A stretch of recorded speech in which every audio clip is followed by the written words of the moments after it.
تو وہ چند باتیں بطور خلاصہ میں عرض کرنا چاہوں گا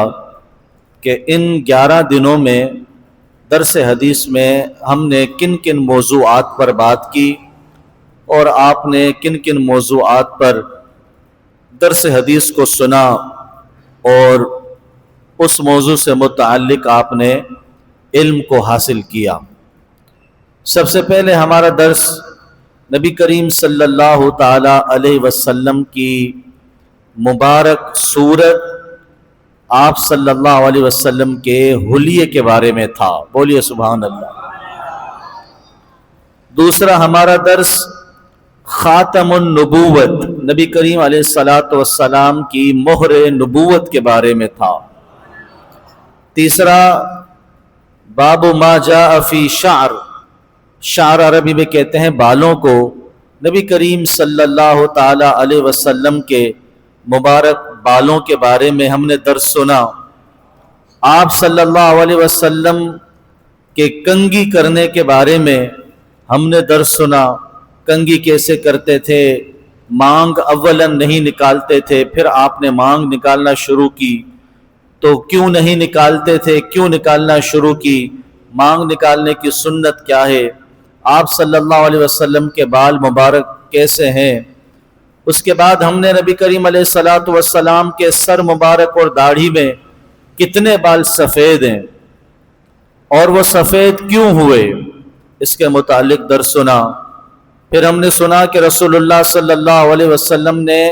کبھی زندگی میں خضاب لگایا ہے یا نہیں لگایا، اور اس میں صحابہ کرام علیہم الرضوان کی مختلف روایتیں، ائمہ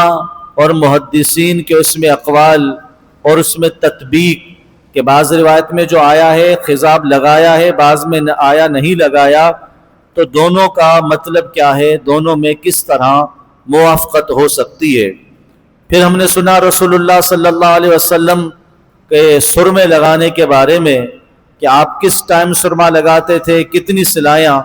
آپ لگاتے تھے اور سرمے کے فوائد کیا ہیں۔ پھر ہم نے رسول اللہ صلی اللہ علیہ وسلم کے مبارک لباس کے بارے میں سنا، جس میں آپ نے کرتا زیب تن کیا ہے یا نہیں کیا، کتنے قسم کے لباس آپ نے پہنے، کون کون سی چادریں، ان کے رنگ کون سے تھے جو آپ نے زیب تن کیے۔ اسی طریقے سے آپ صلی اللہ تعالی علیہ وسلم کی زندگی گزارنے کے بارے میں وہ حدیث ابو ہریرہ کی جس میں انہوں نے کہا کہ میں منبر انور اور حضور صلی اللہ علیہ وسلم کے اماں عائشہ کے گھر کے درمیان بے ہوش ہو کر گر گیا تھا، اور مجھے لوگ یہ سمجھتے تھے کہ اس کو جنون یعنی مرگی کی کیفیت ہے، میری گردن پر پاؤں رکھ کے چلے جاتے، حالانکہ مجھے مرگی کی بیماری نہیں تھی، میں تو بھوک کی شدت کی وجہ سے گر گیا تھا۔ تو رسول اللہ کی زندگی گزارنے کے بارے میں اگر ابو ہریرہ کی یہ حالت تھی تو حضور انہیں کھانے کے لیے کچھ کیوں نہیں دیتے تھے، اس کے بارے میں ہم نے سنا۔ پھر ہم نے رسول اللہ صلی اللہ تعالی علیہ وسلم کے انگوٹھی کے بیان میں سنا کہ آپ صلی اللہ علیہ وسلم نے کتنی قسم کی انگوٹھی پہنی ہے، اور اس انگوٹھی پر کیا لکھا ہوتا تھا، انگوٹھی کون سی انگلی میں پہننی چاہیے، کتنی قسم کی انگوٹھیاں مرد کو ناجائز ہیں، مرد کون سی انگوٹھی پہن سکتا ہے، اس کا وزن کتنا ہونا چاہیے، اس میں نگ کتنے ہونے چاہیے، انگوٹھیاں باقی کیوں منع ہیں، اور یہ ایک انگوٹھی ان شرائط کے ساتھ، وہ سارے شرائط بھی ہم نے ذکر کیے تھے کہ ان شرائط کے ساتھ مرد انگوٹھی پہن سکتا ہے۔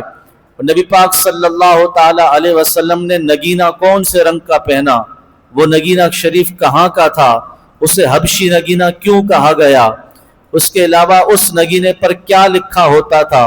آپ صلی اللہ علیہ وسلم کو انگوٹھی پہننے کی ضرورت کیوں پیش آئی، آپ صلی اللہ علیہ وسلم نے جو خطوط روانہ کیے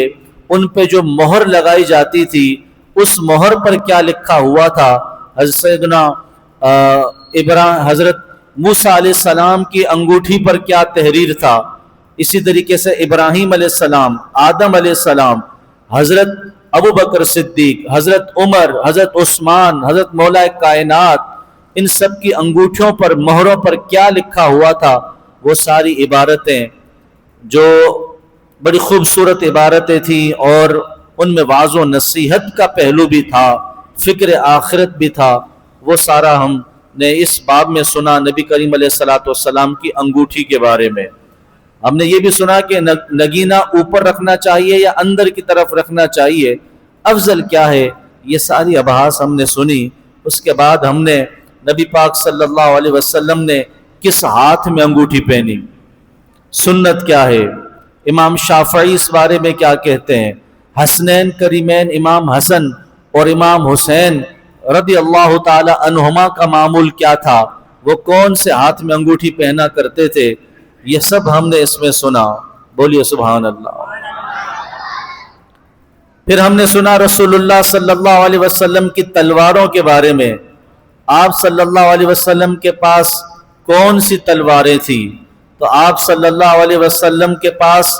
کتنی تلواریں تھیں، وہ 10 تلواریں ہیں، ان کے نام، سب تلواروں کے نام ہم نے سنے حدیث کی روشنی میں۔ پھر آپ صلی اللہ علیہ وسلم کے پاس زرہیں کتنی تھی، ان زرہوں کے کیا نام تھے، آپ صلی اللہ علیہ وسلم کے پاس گھوڑے کتنے تھے، ان سب گھوڑوں کے کیا نام تھے، آپ کے خچر کا نام کیا تھا، آپ صلی اللہ علیہ وسلم کے پاس جو گدھا تھا سواری کے لیے اس کا نام کیا تھا۔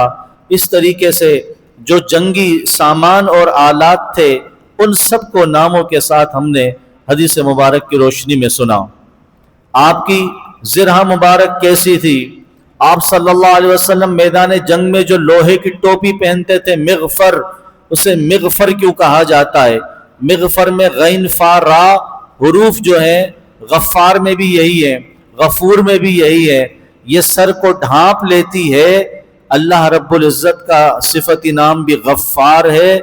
مغفرت عطا فرماتا ہے کہ بندے کے گناہوں کو رحمت سے ڈھانپ دیتا ہے۔ یہ سب ہم نے اسی باب میں سنا۔ رسول اللہ صلی اللہ علیہ وسلم نے مغفر پہنی فتح کعبہ کے موقع پر، امامہ شریف بھی پہنا، تو مغفر اور امامہ دونوں ایک ساتھ کیسے پہنے جا سکتے ہیں وہ ہم نے تفصیل سے بیان کیا۔ یا تو مغفر اوپر تھی امامہ نیچے، یا اس کا الٹ تھا۔ اس کے بعد رسول خدا صلی اللہ علیہ وسلم کے امامہ شریف کے بارے میں سنا کہ آپ نے امامہ کون سے رنگ کا باندھا ہے۔ آپ صلی اللہ علیہ وسلم نے امامے کے بارے میں فضیلتوں پر جو حدیثیں بیان کی وہ سنی۔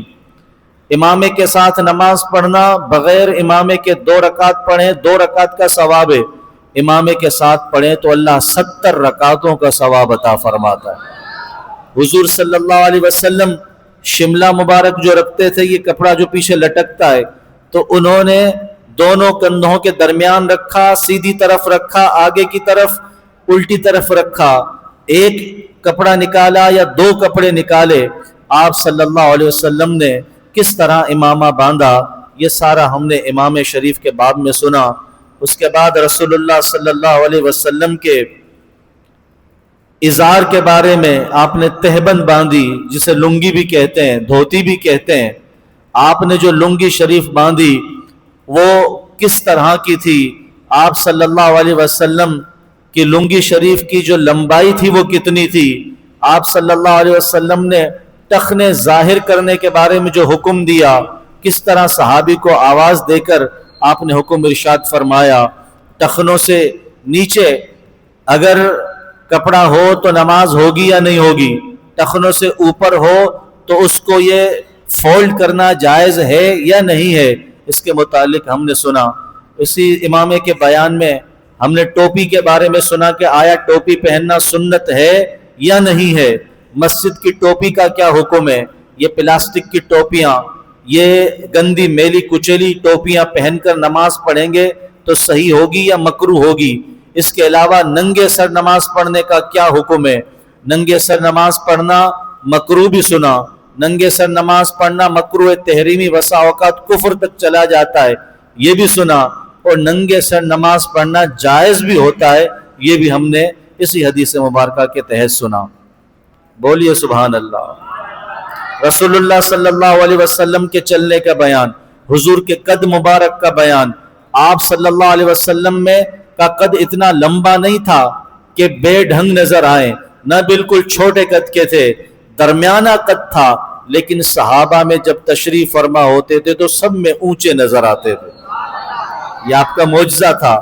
جب صحابہ کے ساتھ چلتے تھے تو باوجود اس کے کہ درمیانہ قد تھا، لیکن چلتے ہوئے دور سے دیکھنے والے کو بھی ایک شخص نمایاں، ایک ہستی نمایاں نظر آتی تھی، وہ اللہ کے رسول صلی اللہ علیہ وسلم کی مبارک ہستی تھی۔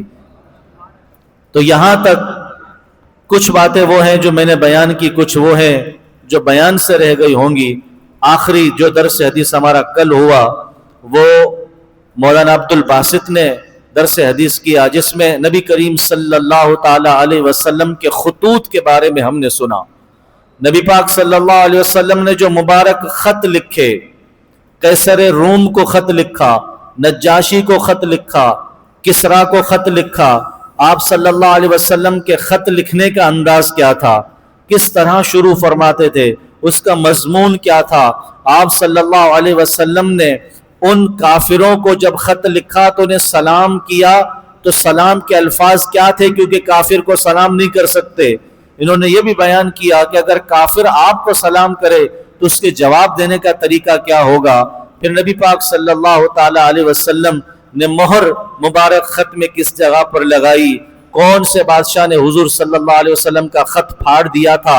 اور کیوں پھاڑا تھا، اس کو کیا چیز اس خط میں ایسی بری لگی تھی، معاذ اللہ ثم معاذ اللہ کہ وہ اس گستاخی کا مرتکب ہوا۔ یہ ہم نے کل کے درس میں سنا ہے، اور آج کا